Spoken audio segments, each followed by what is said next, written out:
Hi guys, my name is Alina Kislenko and I am a registered psychotherapist up in Canada, and I have ADD and Asperger's, and I specialize in ADD and Asperger's, as you might guess. And I wanted to share with you guys a little bit about where people have some trouble understanding around accommodations and university or college when you are neurodiverse. So it's not a clear-cut situation. First thing, it's good to first register with your Center for Students with Disabilities. They go by different names, but there's usually a Center for Students with Disabilities that you can go register at, and then they'll kind of help you through the steps, at least somewhat. Sometimes they don't always tell you all the accommodations or things that could be possible for you, because ADD and Asperger's and neurodiversity, it's as different as every person is different. So you're never gonna get like the exact same accommodations being right for a lot of people. So it's really important to educate yourself on a lot of the accommodations out there. So also you want to know about any grants that are happening at that university or college program. Often there are a lot of grants that aren't advertised, that often not even that many people go for, and often you apply for it, you actually get a bunch of free money.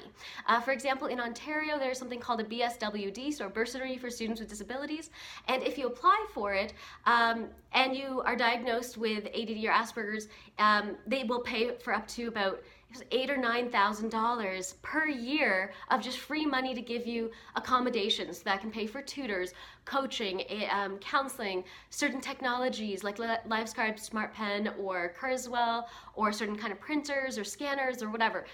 You'll get the budget for that, and you get it every single year of your education. So that's an amazing thing in Ontario. I ended up getting that for my master's degree, which is amazing.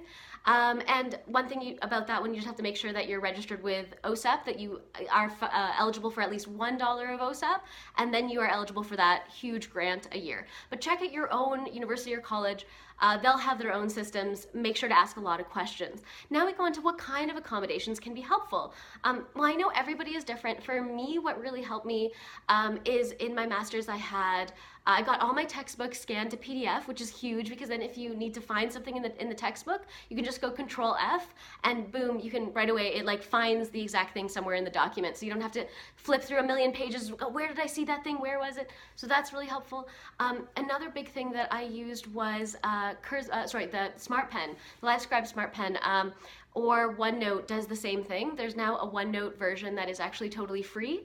It comes with Microsoft Office Suite. It is the best program, and it does the same thing as what LiveScribe Smart Pens do, essentially, but for the computer. So LiveScribe pens, essentially just as you write, it takes in the audio of everything around you and connects it to what you're writing. So if I just wrote, E equals MC square, later I'm like, wait, what was my teacher saying exactly when I wrote that? I can touch the pen to that paper where I wrote it, and it'll start playing 10 seconds before I wrote it of everything that was going on around me, so exactly what the teacher was saying. So that's really cool. But OneNote does the same thing through typing. That was a big thing that I got to, a laptop that I could bring to all my classes, because I found, first of all, I cannot read my writing. It's really common for a lot of folks with neurodiversity.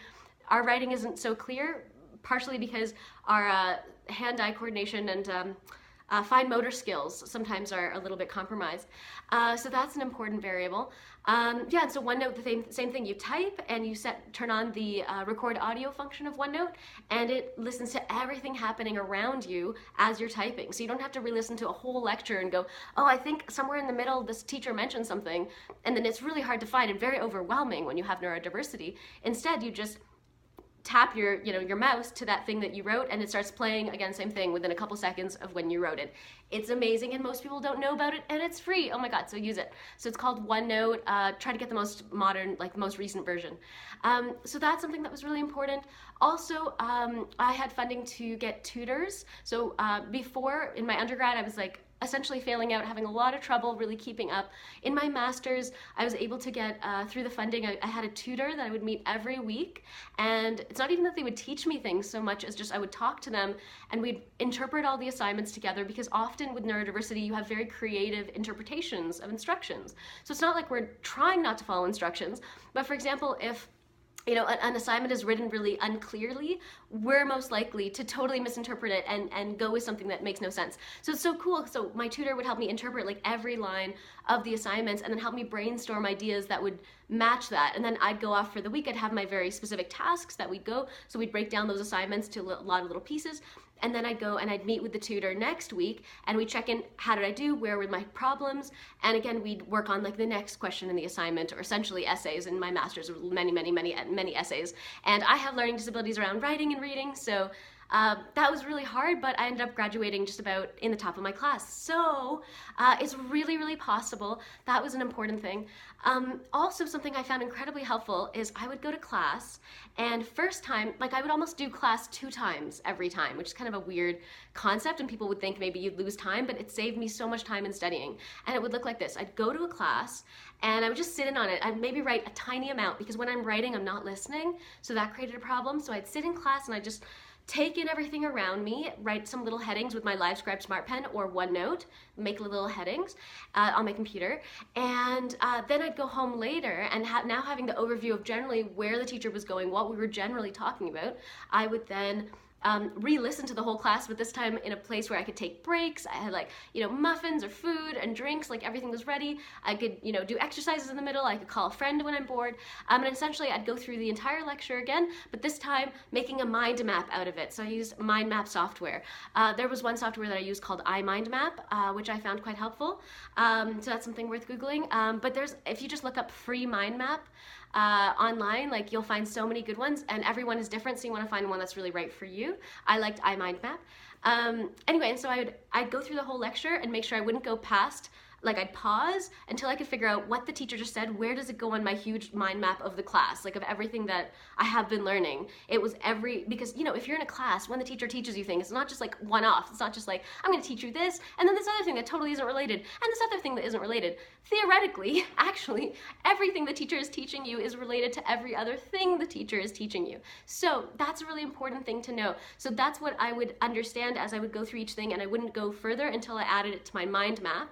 And again, some people make physical mind maps, or some people even cover their whole rooms with whiteboard paint or chalkboard paint or just huge whiteboards or whatever, and they create a mind map for the course there. Also, something that helps is you can see it's quite work intensive to get this done, and takes a lot of time. And this is true. When you're neurodiverse, even if you're incredibly intelligent, much of the time you're going to have to study a lot longer, a lot harder than your peers. So it's also important to not have such a heavy course load. When I was doing my undergrad and drowning, I was taking 5 courses or so. It was really overwhelming. And then when I really got to know myself, I realized I need to be taking 1 or 2 classes at a time. Then I'm obsessed with that world and really into it and learning so much, and it's a lot of fun, but I'm not distracted with learning little bits of a bunch of different classes. So if you can, really slow down your courses, and that might take you longer, but you're probably going to get amazing grades, a great reference from your professor, and you'll just learn so much, and you'll know it even better than others. And you can, when you're taking a smaller course load, you could also have a job or something else in the meantime. It's not for everyone, but if you're a student with a disability and you're registered at your university or college, they will allow you to take a part-time course load, and they will still consider it full-time much of the time. So you'll still get any funding or anything. You won't be considered a part-time student. So when you have a disability, you have those kinds of exceptions, because they've realized that we really need to take less courses. We need a lot more space and time to get really involved in the classes, and then you'll do so much better and will be a lot less overwhelmed. So yeah, hopefully those are some tips that can help you. I mean, there was 500 other little things I did, but it's really important for you to find out for yourself. Google, find just ADHD accommodations or ASD accommodations for university. You're going to find huge lists, and it's important when you go into the Center for Students with Disabilities at your university or college that you're already equipped with knowing all the things that would help you, because oftentimes they will not offer you things that you will need. They might think you're saying, oh, I have issues focusing. They might think, okay, cool, we'll pay for a note taker. But maybe that's not what you need. Maybe you need a LiveScribe Smart Pen. Maybe you need a OneNote. Maybe you need something totally different, and they're not that creative, because they have 100 students in that day, right? So it's really about self-advocating. Take care of yourself. Google is your best friend when you're a bit of a different person, because you don't have to solve all the problems for the first time anymore. Someone has already solved it. There's already great strategies out there. It's just really important to go and try and keep trying and keep tweaking those strategies till they're exactly perfect for you and you found something that works amazingly. So anyway, thank you so much for tuning in. If you want more info, the website is ADHDinterrupted.com. That's ADHDinterrupted.com, and thanks so much for talking to me.